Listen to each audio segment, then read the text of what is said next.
In this video, we will continue to work on the data reduction process with Demetra and the LP600 version. And again, I'm still working with the version 5.1 of Demetra. Okay, so I go to the manage observation, and in the previous video we worked the extraction step. So now we will look at the stacking operation. So the stacking operation is basic. You don't have any parameter, and the idea is simply to take all the individual spectra of Vega, okay, so that have been extracted in the previous step, and then we just add them together, and then at the end we'll have this result. So you can see the result of the operation, and if you look at one single image, you see so I can feed the drawing here.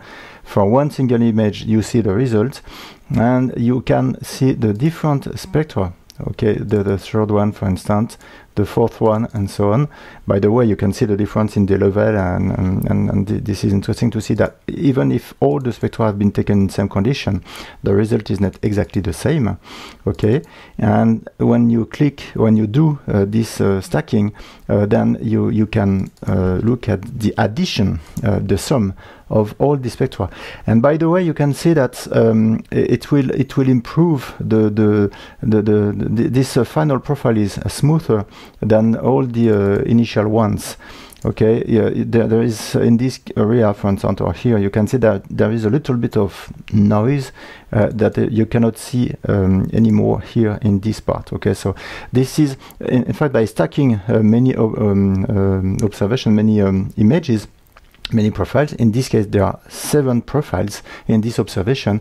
Then you will improve the signal to noise ratio, so you will improve the quality of your observation. Okay, so that's it. That's basic. Just stack the images without any parameter. You do exactly the same with the calibration, because you have only well, this is always the same idea, that we run exactly the same way the calibration image and the object image to make sure that at the end we can compare the calibration and the object image. Okay, so just click on run, and that's it, and you have the result.